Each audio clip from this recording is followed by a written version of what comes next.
earlier this week gave birth to a healthy baby girl.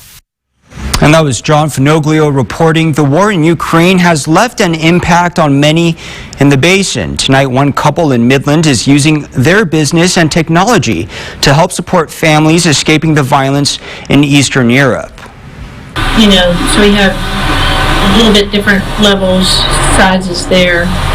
And that's Ginger Shantz, co-founder of Venture Robotics, just off Andrews Highway in Midland. She was showing the 3D printed ring, just one of many that she and her husband, co-founder Dan Shantz, have created.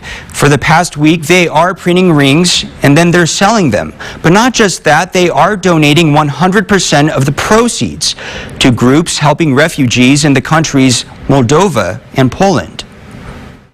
We really felt that there's got to be something we can do. We always talk about what can we do, and why don't we try to design something that we can sell. As of today, we've raised more than $1,200. Well, this is for supporting people in Ukraine that don't have what they used to have a week ago. Right. It can take an hour and a half to 3 hours, depending on the size, to make a set of 9 rings using the 3D printers. They are made using a plastic-like material, and then heat is applied over time to form a set. So far, they've made between 200 to 300 rings.